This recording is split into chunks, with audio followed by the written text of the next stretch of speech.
Hello and welcome.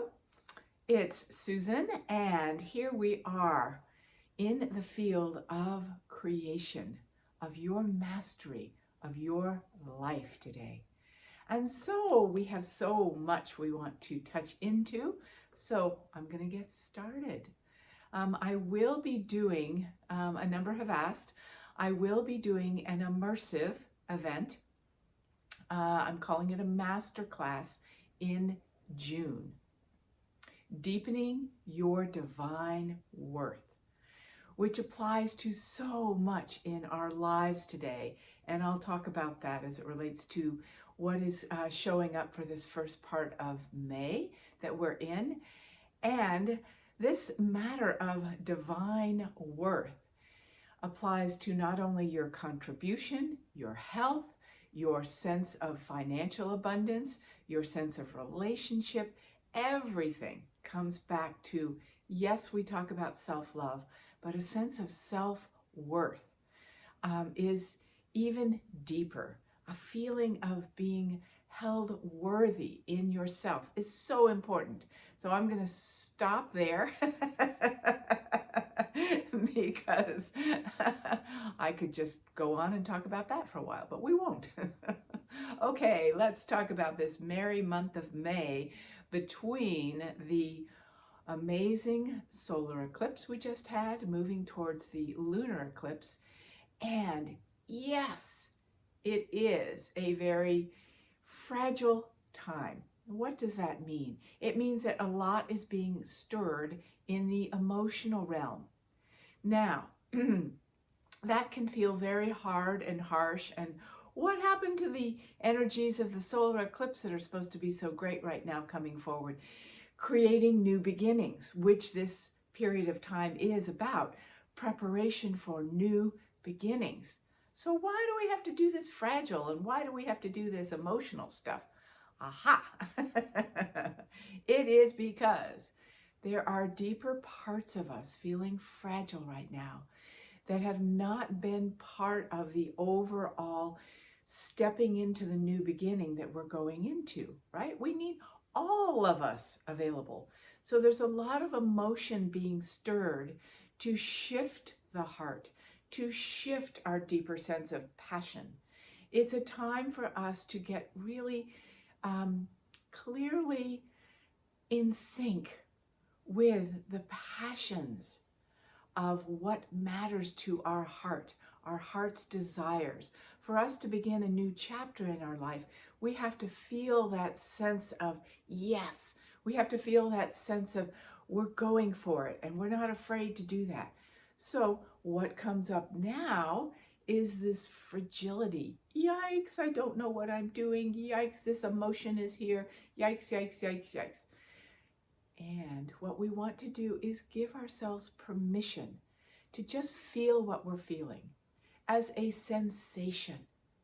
Don't go into the stories. Don't try to figure it out. Don't try to get rid of it. Just feel how fragile parts of you have felt that want to just run away, go away, leave, whatever it is, or shut down, or go into hopeless. I invite you not to let the spirit of hopelessness, the essence of shutting down, to be one of the dominant emotions, feelings that you have right now. When you feel fragile, don't dip into, there's nothing I can do, I feel so hopeless. Just feel it. Feel its rawness. It's okay. Get support where you need to. I'm happy to be here for you. Others are happy to be here for you. Get the support you need for those precious parts of you who are feeling so much right now in the realm of wanting to emerge more. So much more I could say about that. But be okay with the fact that there's a lot of emotion and a lot of fragility. It has a purpose for developing a greater strength, believe it or not. Because these fragile parts have been living in you for a long time and made you feel unstable and weak and I don't know what I'm doing and hopeless. So when they come up, it's like you want to not just nurture them and let them know it's going to be okay. That's good. Nurturing is good. But what about holding two pillars of light around you when these emotions come up? So you feel this strength of support around you, this strength of knowing that you are held even as this transformation happens within you. So you don't feel fragile and collapsed.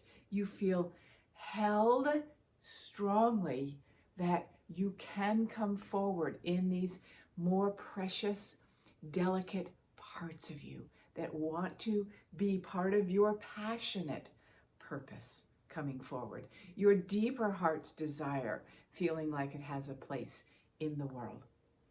That is your soul speaking through your emotions. Another thing that's going on right now is flip-flops, flip-flops. And they happen to relate to relationship, of course. Everything is relationship, isn't it? Yeah, okay. So relationships, this happening, and then all of a sudden the dance goes this way, that way. Any of us who have had a relationship with someone for a long time, which we all have, it doesn't have to be just a lover. It could be a child, it could be parents, it could be a long-term friend, co-worker, you name it. We're all dancing in our transformation at different speeds and different processes and the way we see things. We've talked about this numerous times to give space for each one in their creative process. But as we're finding more and more what is true for us, what we want to freely create in our lives, it runs up against what someone else's dance is, correct? So it's a very important time to really identify who I am right now, which keeps changing, and let that person identify who they are. Creative conversation, so that you can dance through these portals of transformation together with other people, so that each one can say, this is what's true for me, I'm speaking up for myself, and there's room to incorporate others that are engaged in that decision that this is what's true for me. So there's space in you to say, this is what's true for me, and I honor the voice of others who are impacted by my voice, my truth, my deeper passion. So there's a dance, and it takes some delicacy, and this will bring up a little more of this fragility as well. Who am I if this person is changing? Who am I if this situation is changing? Be clear in all that you are now, knowing it will change. And this fragility of emotional transformation is part of that. Okay, another theme we must touch into is what's coming up. We've been talking about sovereignty for a number of years, and we thought, oh, well, yeah, we're getting in touch with sovereignty, aren't we? And then the war in Ukraine comes up, and it's like, whoa, that's all about sovereignty. And I have the choice to be free and be who I am. And no one else can control what is going on for my life, right? So that's been brought forward. And then guess what? We have another deeper dive into that in the United States, but the whole world is watching, when there is this idea of a very strong potential that abortion rights will change by the vote of a few people.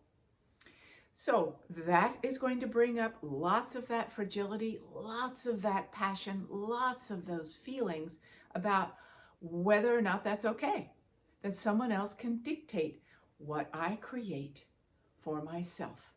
So one of the themes that I'm seeing, and in our Sacred Soul Circle this past week, we did a beautiful journey meditation to help each one to connect with the essence and the experience of being the freedom to create what you choose. Now, it's one thing to say those people can't say what is right for me. It's my body, it's my life. You're still putting energy on they can't and they have the power, and that's not okay. It's a good start. We have to roar and say, no, that's not okay. The phrase these days is no is a complete sentence. No to that. What are we saying yes to is very, very important as the antidote. As the antidote. As enough people hold that God-given right in themselves, not just in their heads, in their hearts, their bodies, their expression, day in and day out, I am free to create what I choose. I am free to create what I choose. Not out of anger or rejection of anyone else, but that sovereign feeling. I am free, and I am part of a universal abundance of freedom. And I choose in this moment what I create. And I'm going to create it. That's what's important. It's not just, damn it, I choose. Damn it, to you. It's, I have the freedom to create what I choose. And this is what I'm choosing to create. And that takes you out of anger against. It takes you out of survival and fear that someone's going to take your lifeblood, and puts you in the space of creation and the freedom to create, which is what we're really saying when we talk about our divine birthright. Now, we have to touch in to that feeling of freedom. We all want freedom, but you have to. I invite you to tap into that universal, infinite dimension of freedom for yourself. Do your own guided journey to connect to that beautiful universe of that is free. And it is you. It is your essence of your soul, your spirit, and all you are connected to. Free to create. Free to create. Free to create. Throughout your body, all the way down to your very toes, you are free to create, and no one can stop you from that. And anytime you feel stopped by any ideas, beliefs in you, shutdowns in you, even unconscious resistance, where you're going, oh, I don't know if I could create that. I don't know what they'd think. Oh, I don't know if people are going to like me if I create that. You are still being controlled by the outer world. And that's the same issue that's up right now, right? We have to see how it correlates so that in our lives we feel that sense of freedom to create, because this is what's true for me. And yes, I take others into account and where it impacts, absolutely, and work with the circle that I am creating in as an energy field. I do that, okay? Not pushing against, but inclusively being aware of the larger picture of my world. So when you feel that fear, remember, I'm going to say it again, when you feel the fear or the doubt or the, can I really have the freedom to create what is my passion, my desire, what I want, what I sense, what I have vision for? The answer inside is yes. No one else can dictate that for you. And let yourself move through that fragility of feeling the fear, feeling, oh my God, what will they feel, think, say, do, whatever. And go, I will allow those parts of myself that have been in fear or shut down to come forward and be part of my freedom to create. More of me freely creating. And then it's not about anybody else. That is the antidote to what is trying to rise up in our world right now, which is that feeling of a few people having the right to say what creation will look like for others. Okay? So I hope this is helpful for you. I want you to thrive, to be free, to create, to feel passion, to offer your contributions, your gifts, your sense of self, and dance in life thoroughly. And more to come from me. If you're not part of my email list, where I will be talking about the immersion coming up and lots of other things in this new chapter, please feel free to go to soulmastery.net. And if you enjoyed this video, of course, subscribing is a wonderful opening for what we do here at Soul Mastery. And it allows you to be part of an energetic circle of finding inspiration, knowing, deeper wisdom, feeling loved, supported, and held in developing and deepening your sense of self-worth and your freedom to create all that you choose to create. Love and blessings and so much more to each of you.